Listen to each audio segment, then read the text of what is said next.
Porque nada hay imposible para Dios. La gracia del Señor te acompañe en este día. Feliz día del Señor, queridos hermanos. Hoy los cristianos nos llenamos de alegría, de regocijo, porque es el día del Señor. En un día como hoy Jesucristo venció la muerte y nos abrió las puertas de la vida inmortal a cada uno de nosotros. En ese sentir festivo de la iglesia, vamos a recibir la palabra de Dios en el nombre del Padre, y del Hijo, y del Espíritu Santo. Amén. Espíritu Santo, ilumínanos y santifícanos. Espíritu Santo, ilumínanos y santifícanos. Señor, dame la gracia de escuchar con fe el Evangelio.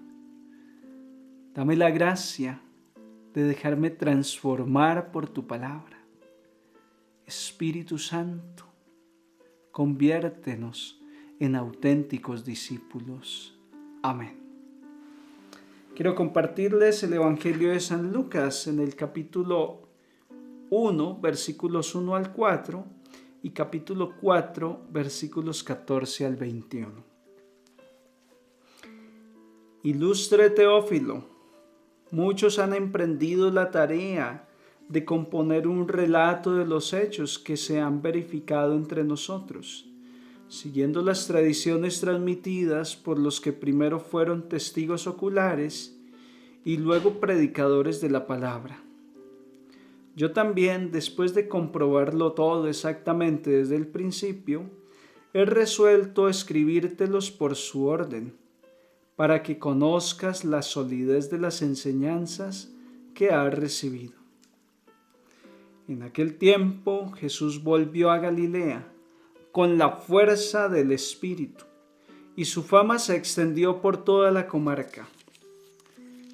Enseñaba en las sinagogas y todos lo alababan. Fue Jesús a Nazaret, donde se había criado. Entró en la sinagoga, como era su costumbre los sábados, y se puso en pie para hacer la lectura. Le entregaron el libro del profeta Isaías, y desenrollándolo, encontró el pasaje donde estaba escrito: El Espíritu del Señor está sobre mí, porque Él me ha ungido, me ha enviado para dar la buena noticia a los pobres, para anunciar a los cautivos la libertad y a los ciegos la vista, para dar libertad a los oprimidos, para anunciar el año de gracia del Señor. Y enrollando el libro, lo devolvió al que le ayudaba y se sentó.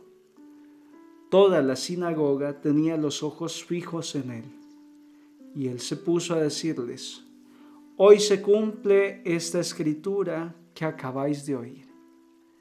Palabra del Señor. Gloria a ti, Señor Jesús.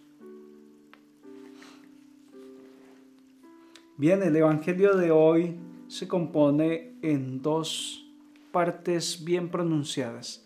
La primera parte es el prólogo, la introducción de la obra lucana.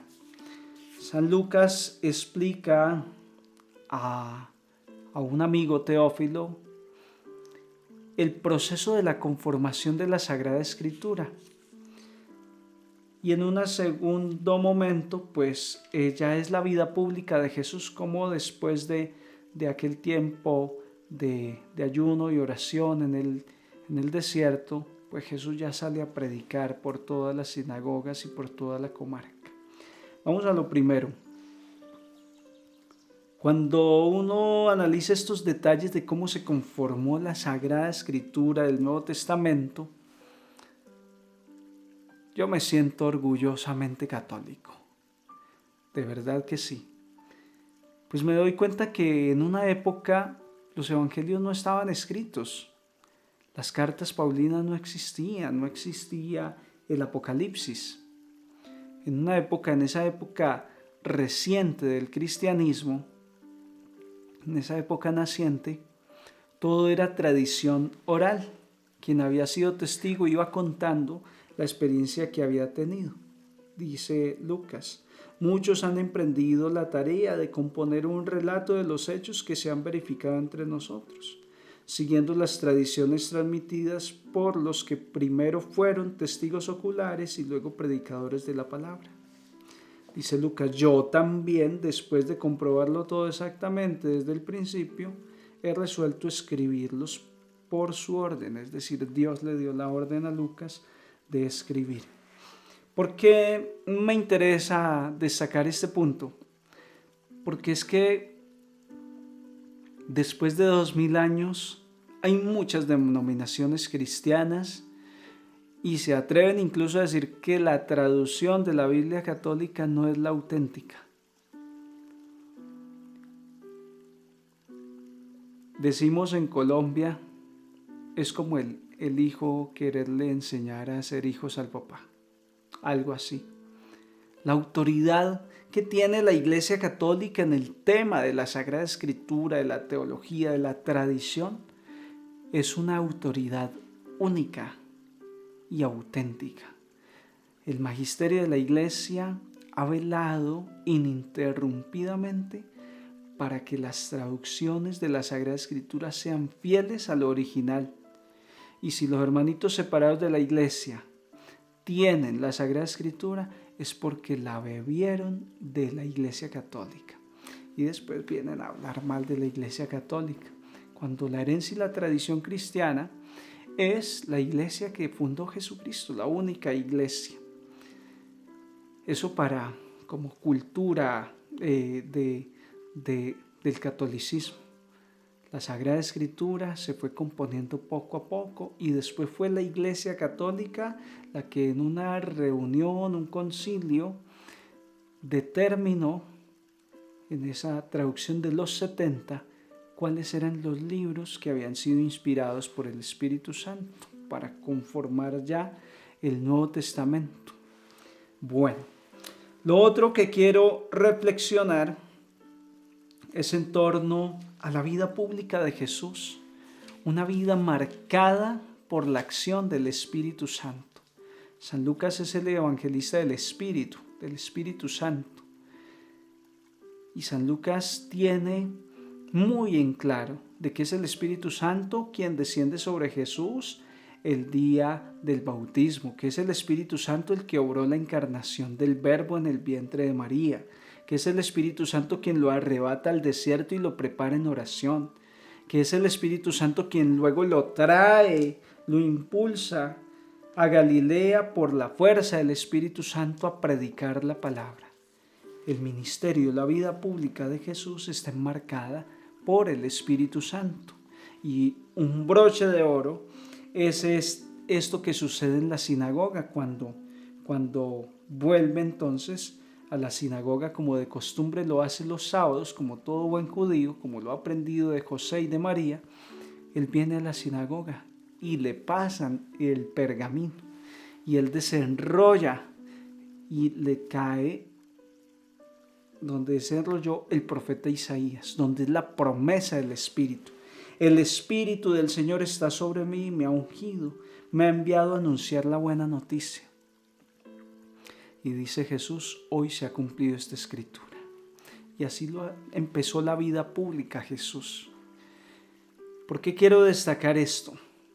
Porque es que desde hace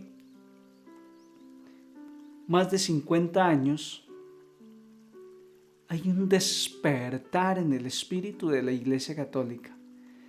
Por el año 58 la Iglesia Católica se estaba quedando un poco adormecida frente al mundo que iba a la vanguardia y avanzando a grandes pasos en la modernidad.